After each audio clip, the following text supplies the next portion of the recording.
Hello, everyone, and welcome to yet another exciting episode of Words of Inspiration. Today, the world is extremely fast moving, and we as the youth face different challenges in our life as we try to keep up. That is why Words of Inspiration brings closer to you amazing personalities to motivate and inspire you to not only succeed in life, but also succeed in your studies as well as any other aspect you come across. Today, we have an exciting and amazing session waiting for you with an inspiring guest. Let me introduce him to you. He is the CEO of Sunshine Healthcare and has 30 years of experience in healthcare industry. He's a fellow of the Chartered Institute of Marketing of UK, fellow of the fellow of the Sri Lanka Institute of Marketing, fellow of the Institute of Management of Sri Lanka. He's a practicing marketer, SLIM, chartered marketer, CIM UK, and a member of the Pinnacle Advanced Toastmasters Club and has achieved the Distinguished Toastmasters Award. Ladies and gentlemen, please welcome to Words of Inspiration, Mr. T.Sayandhan. Mr. Sayandhan, welcome to the show. Thank you, Sajani. Thanks for having me here. Thank you very much, sir. The pleasure is ours. We know that going through your amazing speaker profile, that so much commitment has gone through what you have achieved today. So every successful story has an important first step. How did your childhood motivate and inspire you to be who you are today? Okay, so you're taking me back to the childhood. So I'll go back to at the age of 10 years. So that's where I remember where I believe things started for me. And people talk of, I don't know whether you were even born, Sajani, they talk of the 1983 Black July, and some call it the curse of some of the events which took place in Sri Lanka. But for me, I always look at the silver line on the dark clouds, because some of these things, because until 1983, our family were together, united, and we stood together as one unit, and we were living in Kandy. And with the 1983, anyway, these events were on the card, but it coincided with the 1983 Black July. So whereas my father went on a call to UK, and my mother was teaching at St. Sylvester's, my sister got the university entrance, and she was about to enter the Katubat, the faculty of architecture, and my brother was doing the A levels, and subsequently he went to the E faculty. So this made to split up, and ever since as a family we never lived together, and I was just 10. So the lessons I learned, that's the area I started my boarding life, or started to take care of early at 10 years. So the lesson learned was be prepared and take care of yourself. So this is where things started for me in early childhood.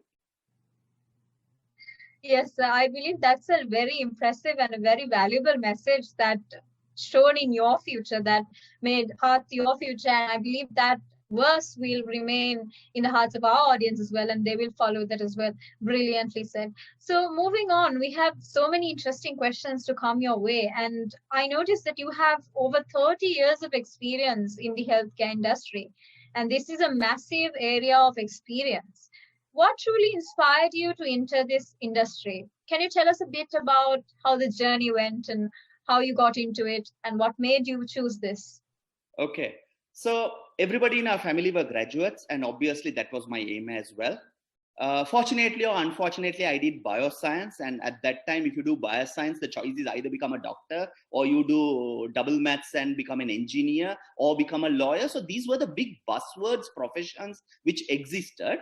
And as I said, fortunately, unfortunately, my Z-score or the marks were not enough to enter the medical faculty. And at that time, unlike you guys who have many options today, I had few. So when you don't enter a university, at that time, the options were drilled down to just 3. Either I should get into marketing, accounting, or banking. Looking at these 3, I thought, looking at the way my life would go, I chose marketing. And within marketing, I thought the best would be to get into medical marketing, because I saw the medical reps were very flashy and had a good life. So I thought that's how I started at the age of 19 to enter the medical marketing. And that was the beginning of my career at the age of 19. Brilliant. I believe that story is truly inspiring because so many students who are listening in now around the age that you mentioned, that you entered this particular industry at a very young age, and today you have 30 years of experience. So that truly proves how valuable you are as an asset to our country, and we're truly honored to have you here speaking to inspire our youth today. And joining an industry at such a young age can be challenging. We have many students who are listening in, and they think that they also want to enter industries soon at a young age. How should they prepare themselves, not only knowledge wise, but also psychologically to face this situation? Okay. So my advice to the youth would be, because when you choose an industry or a career, there are many to advise, and sometimes it's conflicting. Sometimes even your father and mother tells you two different things. I would say once you are a matured adult, I mean, say after 18, technically you are an adult in Sri Lanka, I suggest do what you like, because only when you do something that you like, that you're going to enjoy. And only when you enjoy, you motivate yourself. And with that comes your happiness, because end of the day, whatever you do, you should be happy. Because I have heard professionals after passing age of 40, they come and say, this is not what I wanted to do. This is something my mother pushed me. Mother pushed me to become a lawyer. I should have become a doctor. On the vice versa, I have heard people saying, I have become a doctor, whereas my wish, I want to become a teacher. So at the age of 40, you can't be regretting. So look at what you're passionate, what you like, what you enjoy, and what will motivate you. Accordingly, choose your career. That's going to be the beginning of your success in the chosen path. Yes, I believe that was truly an inspirational answer, because today we see many people who are psychologically down because they don't do what they love. And I believe what you mentioned is truly valuable, because if the students themselves realize that at a young age and proceed in that manner, I believe they will be happy when they have more experience. True. And as a CEO, you work with many individuals, and I believe you work with the youth a lot. What are some personality traits that the youth today needs to develop? Okay. So when I see today youth, unlike earlier, today youth are well qualified. And now I'm beginning to see at the age of 22, people not only come with their basic degree, they're coming with their masters as well. And some with their professional qualification plus MBA. So I think the current youth have covered the IQ part of it. So intelligence is there. So my only advice for the current youth would be, I see some of them are losing out on the physical, how strong they are. They are missing out on the exercise element. So don't forget that. Most importantly, the EQ. So if you have to grow up in your career, grow up in your life, and if you have to mature yourself, focus on the emotional quotient, because intelligence comes with EQ and with experience, and that's why it's going to make you and mold you a better person in the work life of oneself. So I would say focus on EQ. Don't forget the physical part of it as well, physically being strong. Thank you very much. So I believe that advice is really important, because there are many people today, the youth, who are looking for jobs and going for new interviews. And I believe this is something that they need to develop. And so we see today there are students, there are people who have different interests, but all of them decide on a particular thing that they want to do, or we say a goal. So how important is setting a goal for the future? Is it essential when you're entering a new chapter in your life, or is it something that is just there? Is it something essential? It's absolutely essential. But now I'm beginning to see kids at the age of 10 who say, I want to become a teacher. Kids at 15, they say, I want to become a doctor. So it's very vision, very important. And I call in my words, these are your vision in life. See, if you take an institution, NIBM has a vision. If you take the universities have vision. Countries like Sri Lanka, Malaysia, or any developed countries, they have vision. So what I always say is, why not an individual have a vision? Start early. When you set up, when you get out there to begin your life, start a vision for yourself and plan to achieve that. So for me personally, my vision set in at the third interview, where I decided I'm going to grow up in this career, and it's set, and everything what I did was accordingly. So have your individual vision, and that's what's going to drive your life. Yes, sir. So we have dreams, and we know that many people in the world, it's not just necessarily we say the youth or we can say the old people, it's generally all human beings, as I would say, are scared to pursue their particular dreams because of social stereotypes, something that we see in society. How can we break free from that and come to a stable atmosphere where we are going to follow our dreams passionately? So this is the tough question, and this is where the sensitivity comes, especially when your loved one says, do this or be that, or your parents come and say, do that or be this, where it contradicts. I mean, if it's aligned to your vision and dream, fine. Things are fine for you. But at times the contradiction come. But at times, this is where you need to stand on your feet strong and say, no, I'm going to be this, and this is what I'm going to do. And I think as responsible, if there are any parents listening, they should allow to live a child's dream, because they are not children. Because as children, this is what we did. So sometimes we forget what we did as a child or what I did at 18. I don't follow the same to my son or daughter. So I think we need to take a step back and move on. And as responsible children or who are entering this corporate world, I think one need to choose the path they want to go and be strong with it. I'm sure once you're strong, and after, even if there's a sensitivity and someone got hurt, after some time when things go well, I'm sure you're going to bridge those gaps and come back. Yes. So you have taken up many leadership opportunities in your life, and being a CEO itself is something very tough. And we know that it takes a lot of commitment and a lot of time, and it's not something that you just achieve during a short period of time. So you have many leadership opportunities in your life, and you've performed them. So what are the key traits of a person you would call a good leader? Okay, I will answer this question in this manner. There are a lot of people who come for interviews and ask, should I possess this? Should I have this qualification? Should I bring this? For me, I said there are two things I can measure at this interview, and which are certainly only to you. Bring them along, you're going to be successful.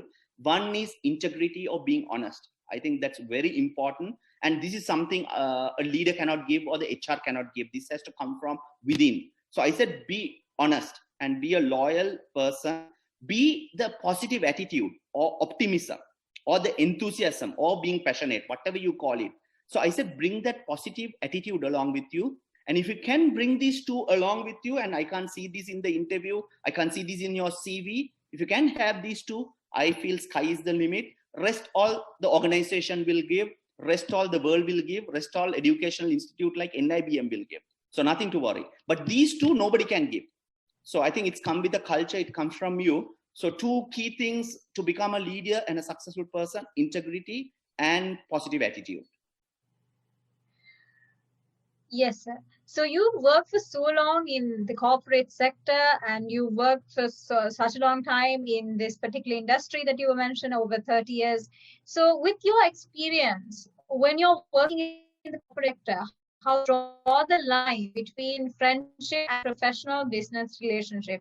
I believe this is something very important that many people question and they want to know. So we would like to ask you to give us a clear explanation on what this really is and how do we draw the line.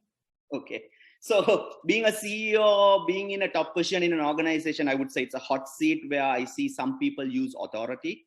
Something I don't believe is using authority, but maintain the professionalism. So because be it anyone, whether you are a CEO, whether you are at different grades, or whether you're in a junior manager or executive level, everybody got a goals to achieve, or everybody got their KPI. So start focusing on them. And the secret to this question is, I would suggest, when you become higher and higher, begin to use your personal power or your charismatic power. So learn to, don't control, learn to achieve your objectives, use personal power. And being professional is something you can do. I mean, you're not crossing the line over here, but that doesn't mean you got to use authority. So when you use authority where you get into the other extreme, on this extreme where you say you become non-professional, I believe to use charismatic leadership for personal power and then act professionally within the organization. That's the rule of thumb I follow. Yes, I believe that was a very impressive, very elaborate explanation for this particular, because I've seen many people question it. And when I was showing the flyer to the members of our club, this was actually a question that the club members wanted me to inquire from you, because there are people who are stepping into the corporate sector and they want to know this. So I've been all the students, and I've gotten a very interesting answer for that question. Moving on, your amazing experience that you've had for over 30 years, how being a successful communicator enhance your personality? Okay. I believe communication is a must. It's a tool that everybody needs. And I think when you're born from the age, immediately the infant start communicating with the mother. I mean, whether you know to speak or not, communication is an important thing. And when you grow up, it's even more important because we communicate at home. We communicate with our spouses, our partners. We communicate with society. We communicate at work. We communicate around wherever we live until our last breath. We keep on communicating. Sometimes even when you can't speak, still you communicate. So communication is an important tool, but some they look at only the verbal communication. As you mature or when you become a leader, it's very important to look at the non-verbal part of it. So when a person speaks, don't look at the words. Or when somebody writes, don't look at only the words written. Look at what he means and what is that is communication, and begin to see what is being not spoken or not written. So this is where the art of communication come. You also listen to the art of listening as well. So in communication, it's two-way, but a very important element. And especially if you're a leader, I think you can't ignore being a good communicator and being a good listener. Yes, I believe that was a very important point that you mentioned, because to be a leader, you need to be a good listener as well as a person who can express your ideas well. And moving on, we have so many questions floating in from Facebook to me, and I will ask them after. There's a few more questions to go, and I will ask them accordingly. And an important other question is: you are a professional and a successful marketer. So, what are the key characteristics of a professional and a successful marketer, in your opinion? Okay, that's loaded with a lot of theories. I'll completely keep the theory away in answering this question because there are a lot of youngsters listening. So I will, for me, being a marketer or a successful marketer, I will just break it into three areas. So if you have to be successful marketer, be creative and be innovative. So one, you should be creative. Second, you come out with new things, being innovative, and also change and adapt. This is a hard thing, easily said than done. But with environment changing, you also need to change and adapt. I mean, the current situation, the COVID-19, whether we like it or not, it had forced upon changing. See, even this interview, we would have had it in a different forum if not for this situation where, like, I'm in Kandy and you are in Colombo. I presume, I really don't know where you are, but still this is going on and this is something which I adapt. So the third would be change and adapt. So I repeat, creative, being innovative, change and adapt will be the key to success for being a good marketeer. Thank you very much. I believe the students who are doing business and marketing will be taking this into their consideration, because that was a very wise and a very inspiring and motivating statement. So we know, when we look at the present situation, COVID-19, it's kind of like everybody's mentioning this, and it's being in not only in the health sector but the marketing sector. Everywhere this is being discussed. And how has the present situation affected the marketing sector? And how would you pursue way to achieve the best out of the present situation? So as you correctly said, it's not only the marketing sector, but it affected everyone, universally, all industry. But sadly, this is the time people want to cut down cost and be lean and mean. And first thing to go off would be the marketing budgets, right? So nothing new. So if you speak on the marketing angle, but if you take the P&L, or if you're running an organization, obviously the revenues are going to come down and your cost is going to remain, especially your fixed cost will remain as it is. Your profits are going to come down and your cash flows are challenged. This is the time that people are not going to pay you. So your cash flow and the net working capital is being challenged.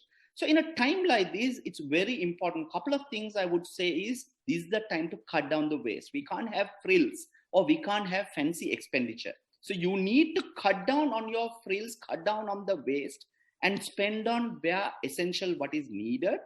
And from a marketing angle, if your sales have come through default, I'm sure you all know your customers, but it's important to redefine who is your customer and be the purpose of buying. So when you know who is your customer and the purpose of buying, you are going to tailor make your product and service. And this is the time you're going to be successful. And don't forget the relationship part. I always say, if you have the relationship with customers, your business continues. And that was proven again and again during the COVID-19 situation, where people change the type of business, but using relationship, they got their revenue and profit. So these are a little bit of tips, I would say, how to act in a manner like this or in a situation like this. Yes, I believe those are very important advice to those people who are asking these questions. It was a student who's doing a degree in marketing who sent this question to us. And also another important factor that comes in with this present situation and something we've seen accentuating and increasing in the society is stress. And how important is stress relief? Working day and night can be extremely stressful. So please share your advice on how to overcome this particular challenge. Okay. For me, stress comes with pressure and undue pressure, because when you enter your life, even for your exams, there's a lot of pressure. And when you enter work, there's pressure. When you start a family life, there's pressure. So wherever you go, I think once you start to go on your journey of life, the pressure keep on increasing. The secret is you need to identify your threshold of pressure, because pressure is important to get things done. But beyond the threshold of pressure comes the stress. So you need to identify your threshold. This is the pressure I can hold. Below that, let it motivate to achieve my task. Beyond this, if the the pressure overtakes the threshold point, it becomes stress. That's where you're going to get sick. You're going to swallow tablets, and someone is going to help the healthcare industry. So that's where you got to manage. Another key input is when you do what you like. That's what I said. When you start your vision, do what you like, do what you're passionate. I'm sure when somebody does something that passionate or something that like, you don't know, the time flies. But when you do something that you don't like, the time doesn't move. And you do for the sake of someone else's wish. So then the stress level and the threshold is lower. But imagine you're reading a story book which you like versus somebody is forcing for literature, study a book that you don't like. See the pressure in reading the book that you don't like and reading a book that you like. So life is also same. So the secret is do what you like, do what you enjoy, do what you're passionate of. Then the pressure is low and you're going to enjoy, and that brings happiness. And that's the only way to live your life happy, a stress-free life. So do what you like, and make that your life. Yes, so thank you so much for that inspiring and motivating statement. I believe it's very important. The facts that you mentioned are extremely important. The youth that are going to take up leadership tomorrow, I believe it's very important for them. So moving on, we have yet another important question for you. How important is balancing priorities in our lives?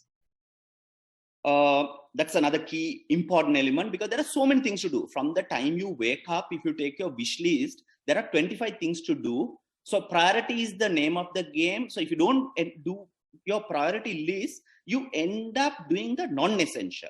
So some I have seen end up doing the non-essential in their life, and the wake up call come at the age of 35, 45, it's little too late. So plan, this is where your vision becomes important, and prioritizing is important. So your life itself, you need to prioritize your activities. And I suggest bring that to 5 years, a single year, monthly, weekly, and daily. So when you wake up, if you have 8 things, for me, I can't do everything. My wish list, there's never a tick on all the things I want to do. So there are 5 things not done. Don't worry, keep it aside. Do what is most important and what is critical, and start prioritizing will be my advice.